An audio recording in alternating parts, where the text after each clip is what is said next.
Alex Kurtzman sits down with Deadline for one of their crew call podcasts for about 40 minutes and talks about everything related to the future of Star Trek. Let's pour it up!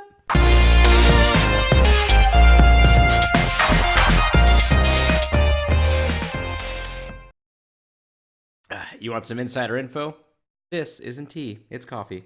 Hey everybody, welcome back to the show. We've got a really long one for you today, so I'm going to do my best to try to condense some of these stories down into a little bit of snippets, and highly encourage everyone to check the description down below and go listen to the podcast in its entirety to gather all of the full information of what's going on with the future of Star Trek. So let's jump right into it. Okay, so on to with the Picard show. According to Kurtzman, the show is about halfway done with principal photography and is still slated to be released later on this year. In regards to the storyline and what's going on with the show, Kurtzman said, quote, "I think we found a story that honors everything that people love about the character, but in ways that are not what you expect, and yet become more and more familiar as the show goes on.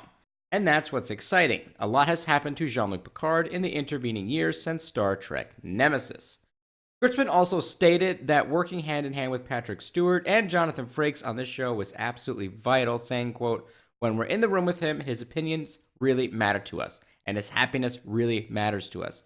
And ultimately, we couldn't do the show that we're doing if he wasn't excited about it and excited to play it."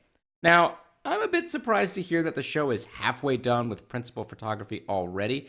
To me, it makes me feel like there is possibly some credence to the fact that they had a test screen audience available that I know I reported on a couple of days ago about that. I still don't really feel like that's accurate, but it lends a little bit, like just a poof, like a dash of salt of credence to that particular story. So I'm curious to hear if we hear anything official about test screens coming out maybe in a few weeks or maybe in a few more months. I also thought it was interesting that he says that the show becomes gradually more and more familiar as it goes on, which makes me wonder, are we possibly going to be getting Captain Picard / Admiral Picard in this sense back inside of the chair? You know, is he going to be in charge of the Enterprise or some Starfleet ship by the end of the show, or what's going on with that? I'm quite curious as to what they're going to do there and what he means by things becoming more and more familiar. We also got a quick update about Star Trek Discovery Season 3, which is apparently well into pre-production, and they are wrapping up the script and the storylines for Episode 5. Now remember that Season 2 had 14 episodes, so I would say they're churning right around the midpoint with pre-production of Star Trek Discovery. Next up are the updates on the short treks that are coming. Alex Kurtzman says, quote, "We are doing 6 more of them, and 2 of them are animated. What I love about short treks is that they are experimental training ground, a place to experiment with different things. Directors who we've never worked with before, tones we've never tried before." Kurtzman went on to say that the tone of the 2 animated short treks that they are doing is going to be geared more towards kids and a younger preteen audience. Now, this seemed to be a bit of a trend during this podcast as Kurtzman kind of honed in on this whole idea of trying to reach a younger generation and bring them up. He talked about that when he was also referencing the 2 new animated shows that they are doing. Now, while talking about both of those shows, the yet unnamed Nickelodeon one and the one for CBS All Access, which is Lower Decks, Kurtzman again expressed his desire to try to reach the youngest fan possible. He did say Lower Decks was going to be a bit more for teens and all the way up to full-blown adults, while the Nickelodeon show was going to be geared mainly for kids under 9. And I think all of this is kind of related to the new Star Trek Global Brands Group's initiatives, which is to try to branch out Star Trek not only for the older generation of fans, new, middle-aged fans, and then also a much younger generation. I think this is kind of the same approach that Star Wars is doing. This is what I was thinking of when I was listening to this, and then he goes ahead and kind of confirms that later on in the podcast, saying, quote, "And this is where I guess the Star Wars influence on me really mattered, because as a kid at 4 years old, I could really imagine myself staring up at the twin suns of Tatooine and wondering what my life was. Trek didn't give that to me in the same way. It gave me Wesley Crusher. It gave me different characters, but again, those were older characters." So I find that to be quite interesting. I know that I did my video a couple of weeks ago now, maybe about a month ago now, where I talked a lot about the merchandising issues that Star Trek had, including their toy sales. Now, there was a period of time where toy sales were very popular, even with a young audience, not necessarily for young females, but a lot of young men did purchase Star Trek toys for a little while there between the 70s and the 80s. Now, It's tough to say that now the way Star Trek is that it doesn't reach a younger audience. Yes, Kurtzman did say in this podcast that it didn't really reach it for him, which is his personal story. I'm not suggesting that it did not reach him, but I know as a kid I was brought up on watching Star Trek even when I was much younger. Even though I was a young kid, I enjoyed watching the whale movie, as they call it, because it was fun. Like, it was a fun movie to watch, even though I didn't really understand it. But I understand and I appreciate his desire to try to zero in on a younger audience and providing them an actual content, not just a movie or a show or an episode that could reach a younger audience, but is geared towards a much older audience. Whereas this case, it's going to be geared towards a younger audience and could reach an older audience. So I'm cool with that. It's not a big deal. I know there's some people kind of griping about, like, whoa, back in my day, Star Trek was for kids. I don't know what this clown is talking about. Well, everyone's experience is different. Everyone's personal interaction with Star Trek is different, and their exposure to it is a little bit different and at different times. And in this case, they're trying to go directly to the younger audience with these 2 animated shows and these 2 animated short treks.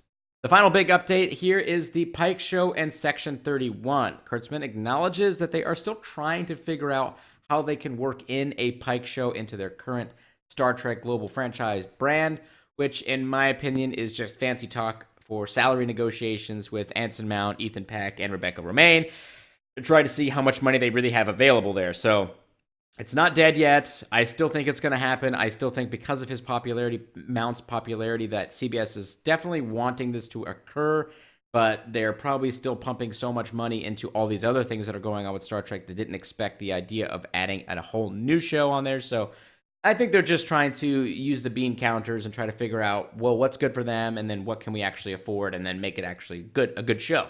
And for Section 31, it is reported to be starting pre-production right after the finale of Star Trek Discovery Season 3. Now, there was an interview, like, I think the beginning of this year, with Julie McNamara, the CBS Executive VP of Original Content, who said theoretically new Star Trek shows like Section 31 could premiere after Discovery's end.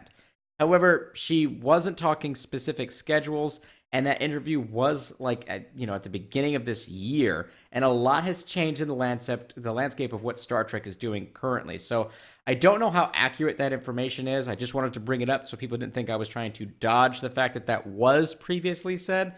And it is possible that perhaps after Discovery Season 3, they may be looking to end that show so they can free up that budget money for other shows, possibly even a Pike show or something like that. Maybe that's how they're going to work that. I don't know.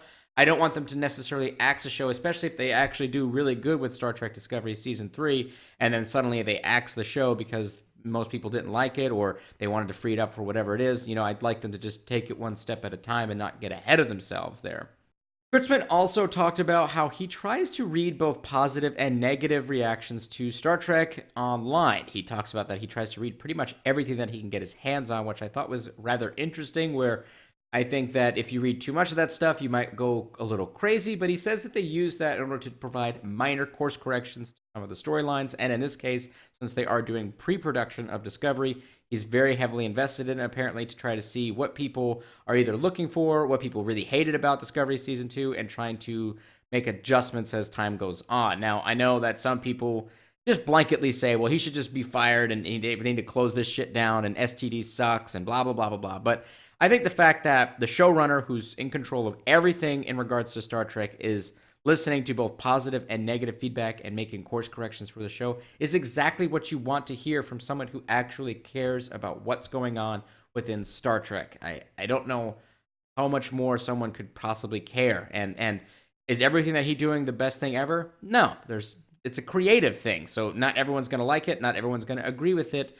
Not everyone understands it. But to hear that the guy who's in charge of all of it is making course corrections based off of our feedback as fans, both positive and negative, I think that's great. I have no issues with this, and I think it's smart for someone in that position to get that view and get that landscape and check the temperature of the fan base to then try to ensure that your show is successful. I mean, that's what they want. Not only do they want to make Star Trek, but they want their shows to be successful. So I think it's smart that he's doing that. Kurtzman also went ahead and revealed details that he did sit down with some CBS executives to reveal his long-term plan for Star Trek, saying, quote, "I went to CBS and I said, I think you have a universe here that is very underutilized and a fan base that I think is hungry for a lot more.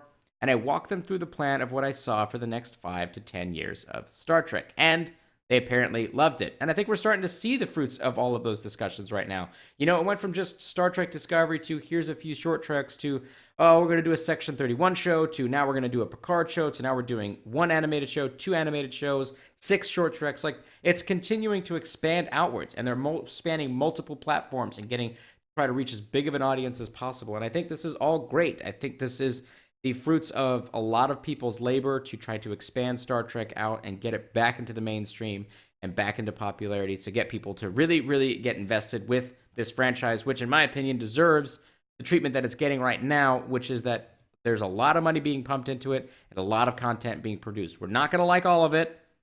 We're not going to enjoy all of it, but it's being produced. And we're getting Star Trek, and there are going to be things that you do like about it, and we just need to keep our heads on our shoulders and just experience it as it comes to us, provide that feedback that apparently they are listening to, and just wait to see what happens, and we'll just enjoy it as the journey continues. And finally, today we have our comment of the week. This comes from Groove Mistress on my most recent video discussing the firing, or rather not firing, of Alex Kurtzman, and it says, "So now, not only are you being evasive, you're actually downright lying, and it's here in plain English for everyone to see. Take yourself, your gay hair, your gay face back to CBS, where I'm sure there'll be a brown envelope for you in Lesbo Paradise's top desk drawer." Wow. Thank you, Groove Mistress, for this fantastic comment. I think it's a really great way of letting everyone know how much of a bigot and offensive person that you are, so that way they don't have to actually bother to respond to your comments. So that was really nice of you to go ahead and let everyone know that they shouldn't talk to you at all, not only in life, but also in YouTube. So I think that your opinion on my big gay hair is just humorous, but also sad. But thanks for the comment there. That was really polite of you. And I hope that everyone gets to go and check out to see where that comment is, and they can see what I was apparently lying about. So y'all go enjoy that. Anyways, guys and gals, that wraps up today's Earl Grey pour-up. I did want to go ahead and say thank you to all of the new subscribers. We've had quite a bit come in recently, so I want to say thank you for subscribing to the channel, and thank you for those who have been a part of this channel since the very beginning and continuing to just come over and hang out and talk about Star Trek. I mean, there's a million videos on YouTube, and you guys choose to come over, hang out, talk, and watch my videos. I think that's pretty cool. So thank you guys and gals so much for that. I really do appreciate it. And so, what do you think about all of this fantastic news in regards to Star Trek? Are you excited for any of these things? Are you not excited for any of these things? Are you wishing for more concrete information about the Pike show, for instance? Are you worried that the animated shows are going to suck? Are you worried about anything that's going on that Alex Kurtzman talked about? I'm curious to hear what all of you guys and gals think about this massive podcast. And again, this is all just like the super cliff notes, because I'm not going to try to sit here and bore everyone to death by repeating everything and providing input on a 40-minute podcast. I highly recommend everyone go and listen to it and then formulate your own opinions and then come back and we can all keep talking about it. So thank you guys and gals for checking out this video, and I will catch all of y'all next time. Live long and prosper, my Trekkies!